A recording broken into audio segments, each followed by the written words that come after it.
दोस्तों अगर हाल फिलहाल में ही देखा जाए तो बहुत सारे नए और अच्छी कंपनीज के आईपीओज आते हुए नजर आ रहे हैं और आप भी इसमें जबरदस्त तरीके से अप्लाई कर रहे होंगे। लेकिन आपको हर एक आईपीओ का अलॉटमेंट नहीं मिल रहा होगा।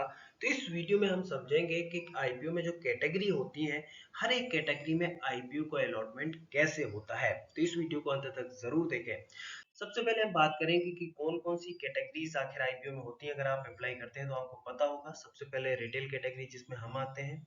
दूसरी होती है एनआईएस कैटेगरी जिसको नॉन इंस्टीट्यूशनल इन्वेस्टर बोलते हैं। तीसरी होते हैं क्यूआईबी कैटेगरी जिसको क्वालिफाइड इंस्टीट्यूशनल बायर्स बोलते हैं।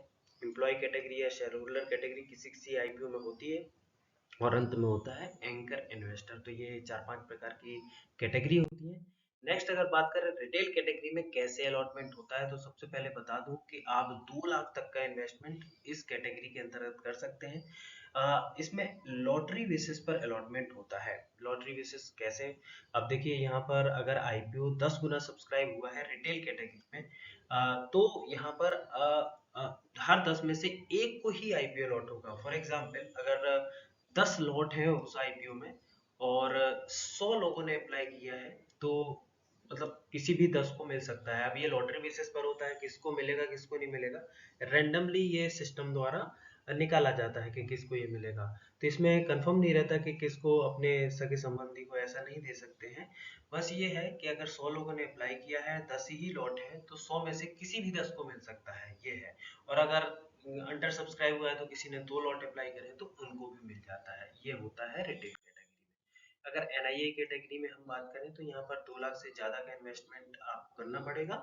और यहाँ पर जो है प्रपोजनल बेसिस पर होगा, नॉट लॉटरी बेसिस। और दोस्तों यहाँ पर अगर हम बात करें एग्जाम्पल की, तो फॉर एग्जाम्पल टोटल शेयर जो है एचएनआई कैटेगरी में है वो 1 लाख अगर रखे गए हैं, और टोटल एचएनआई डिमांड मतलब अगर 3 लाख शेयरों के लिए अप्लाई हुआ है, यानी 3 गुना ये ओवर सब्सक्राइब हुआ है। यहाँ पर देख सकते हैं if the investor applied 9,000 share, अगर आपने 9,000 शेयरों के लिए अप्लाई किया है और ये 3 गुना सब्सक्राइब हुआ है, तो आपको मिलेगा शेयर। ऐसा नहीं है मिलेगा नहीं, लेकिन आपको क्वांटिटी कम कर दी जाएगी, आपको केवल 3 ही हजार शेयर मिलेंगे। तो इसका मतलब ये है कि अगर आप एनआईए कैटेगरी में अप्लाई करते हैं तो आपको शेयर मिलेगा, ये कंफर्म है। लेकिन जो क्वांटिटी आपने दी है जरूरी नहीं कि उतना मिले। जितना ओवर सब्सक्राइब होगा उसके हिसाब से आपकी जो क्वांटिटी है वो कम होती जाएगी। तो ये आपको ध्यान रखना है। नहीं, तो इसमें देखो लिखा है कि अगर मान लो 3 गुना सब्सक्राइब हुआ है तो 33% जो आपने अप्लाई किया है उतना ही शेयर आपको मिलेगा। क्यूआईबी कैटेगरी में अगर हम बात करें तो इंक्लूडेड म्यूचुअल फंड्स, जो म्यूचुअल फंड्स होते हैं, बैंक्स होते हैं, एफआईआईज होते हैं, इंश्योरेंस कंपनीज होती हैं, ये इस कैटेगरी में आती हैं। और इसमें 50% का रिजर्वेशन रखा जाता है हर एक आईपीओ में, लगभग 50% के आसपास का रहता है। और अलॉटमेंट ऑन प्रोपोर्शनेट बेसिस, इसमें भी प्रोपोर्शनेट बेसिस पर, जैसे आप समझ गए, इफ आईपीओ सब्सक्राइब 2 गुना मतलब 2 गुना अगर आईपीओ सब्सक्राइब हुआ है तो आपने जो अप्लाई किया है उसका 50%, जैसे अगर आपने 100 शेयरों के लिए अप्लाई किया है तो आपको केवल 50 शेयर ही अलॉट होंगे। क्योंकि 2 गुना, अगर 4 गुना सब्सक्राइब हुआ है तो फिर आपको अगर 100 शेयरों के लिए अप्लाई किया तो 25 ही शेयर होंगे।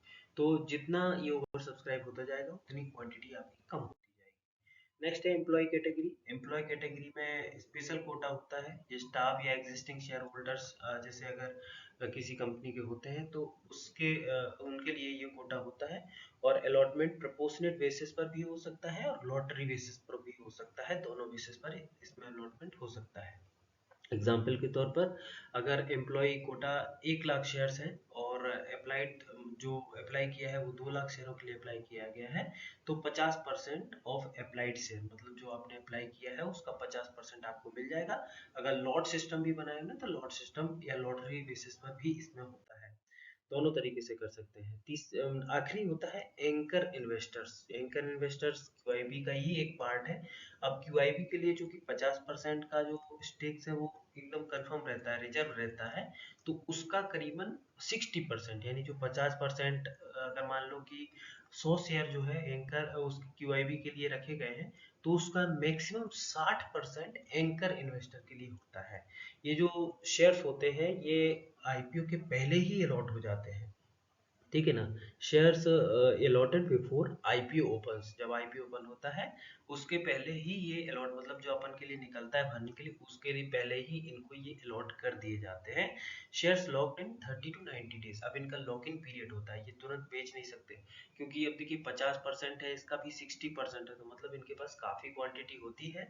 अगर ये तुरंत बेचेंगे तो हो सकता है कि रिटेल इन्वेस्टर्स को काफी ज्यादा नुकसान हो जाए, तो इसीलिए ये बेच नहीं सकते। इनका लॉक इन पीरियड 30 से 90 दिन का रखा गया है, मतलब इनको किसी भी केस में इतने समय तक ये शेयर्स अपने अकाउंट में रखने ही पड़ेंगे, चाहे वो लॉस में हो चाहे जितने ज्यादा प्रॉफिट में हो, उसके बाद ये शेयर्स मार्केट में बेच सकते हैं। रखना चाहे तो उसके बाद भी रख सकते हैं। एग्जाम्पल यहाँ पर समझाया गया है कि एंकर पोर्शन इस 300 crore allotted to top mutual funds at fix price पे अलॉट कर दिया जाता है। ये एग्जाम्पल दिया है। अगर QIB जो है 500 हो तो लगभग 300% एंकर इन्वेस्टर का हो सकता है मैक्सिमम। तो ये अलॉटमेंट प्रोसेस है।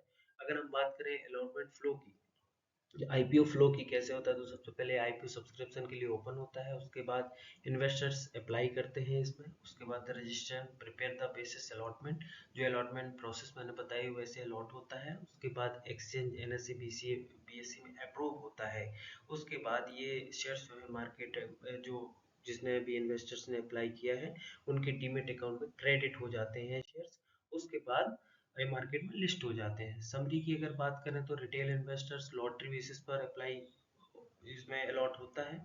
उसके बाद अगर HNI में हम बात करें तो प्रोपोर्शनेट बेसिस पर होता है, मतलब कि जितने जैसे कि अबाउट 33% क्वांटिटी, मतलब वो अगर बताया गया है कि अगर 3 गुना सब्सक्राइब हो। अगर QIB कैटेगरी में बात करें तो इसमें भी प्रोपोर्शनेट बेसिस पर होता है, एम्प्लॉय कैटेगरी में दोनों बेसिस पर हो सकता है, जैसा कंपनी चाहे वैसा। एंकर में अगर बात करें तो प्री IPO फिक्स्ड अलॉटमेंट ये होता है। तो ये आपके लिए कंप्लीट डिटेल्स था। आई थिंक आपको पसंद आया होगा, पसंद आया तो लाइक और शेयर जरूर करें। धन्यवाद।